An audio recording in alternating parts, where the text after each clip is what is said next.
అందరికీ నమస్కారం. ఈరోజు మనం ఆంధ్ర వంటకాల్లోంచి ఒక అద్భుతమైన, కాస్త వింతైన వంటకం గురించి మాట్లాడుకుందాం. అదే దిబ్బరొట్టె. అసలు దీని స్పెషాలిటీ ఏంటో తెలుసా? ఇది ప్యాన్కేక్లా ఉంటుంది, కానీ తింటుంటే మాత్రం కేక్లా మెత్తగా ఉంటుంది. మరి దీన్ని ఏమనాలి? ప్యాన్కేక్ అనాలా, కేక్ అనాలా, లేదా రెండూ కాదా? సరే, ముందుగా ఇంత ఆసక్తికరంగా ఉన్న ఈ దిబ్బరొట్టె అంటే ఏమిటో వివరంగా చూద్దాం. దీని పేర్లోనే అంతా ఉంది. దిబ్బ రొట్టి అంటే లావు రొట్టె అన్నమాట. మన మామూలు దోసలా పల్చగా కాకుండా పేరుకు తగ్గట్టే ఇది బాగా మందంగా, బొద్దుగా ఉంటుంది.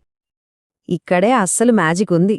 బయట చూస్తేమో గోల్డెన్ బ్రౌన్ కలర్లో అబ్బా భలే క్రిస్పీగా ఉంటుంది. కానీ లోపల మాత్రం నమ్మలేనంత సాఫ్ట్గా, అచ్చం స్పాంజ్లా ఉంటుంది. ఈ క్రిస్పీనెస్, సాఫ్ట్నెస్, ఈ రెండిటి కాంబినేషనే దిబ్బరొట్టెకి ఆ ప్రత్యేకమైన టేస్ట్ ఇచ్చేలే. అయితే బయట క్రిస్పీగా, లోపల ఎంత సాఫ్ట్గా రావాలంటే ఎలా? దాని సీక్రెట్ అంతా మనం పిండిని తయారు చేసే పద్ధతిలోనే దాగి ఉంది. చూడటానికి కావలసినవి చాలా సింపుల్. మినపప్పు, ఇడ్లీ రవ్వ మన ఇంట్లో ఉండేవే. కాస్త జీలకర్ర, పచ్చిమిరపకాయలు, అల్లం, అంతే. కానీ అసలైన టెక్నిక్ అంతా వీటిని కలపడంలోనే ఉంటుంది. ఇది ఒక 3 స్టెప్పులు ప్రాసెస్. ఫస్ట్ పప్పుని, రవ్వని వేరువేరుగా ఓ 4 నుంచి 6 గంటలు నానబెట్టాలి. తర్వాత పప్పుని మెత్తగా రుబ్బుకుని నీళ్లు పిండేసిన రవ్వని అందులో కలపాలి. ఇక మూడో చాలా ముఖ్యమైన స్టెప్ పులియబెట్టడం. కనీసం 6 నుంచి 8 గంటలు వదిలేయాలి. ఇక్కడొక విషయం గుర్తుపెట్టుకోవాలి. ఈ పిండి దోసపిండిలా జారుగా అస్సలుండకూడదు. కొంచెం గట్టిగా, చేతికి కాస్త బరకగా తగలాలి. అప్పుడే మనకు ఆ క్రంచీ టెక్స్చర్ వస్తుంది. ఆ 8 గంటల టైం ఇవ్వడం చాలా అంటే చాలా ముఖ్యం. ఓపిక పట్టాలి.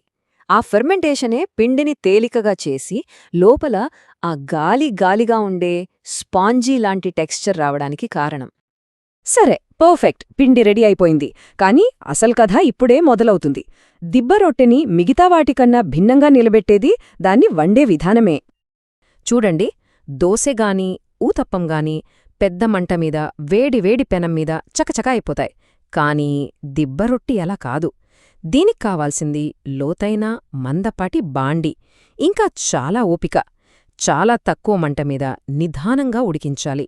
అందుకే ఇది ఫాస్ట్ ఫుడ్ కాదు, ఒక రకంగా చెప్పాలంటే స్లో ఫుడ్ ఆర్ట్. బాండిలో నూనె వేసి వేడయ్యాక ఓ అంగుళన్నర మందం పిండి పొరను పోయాలి.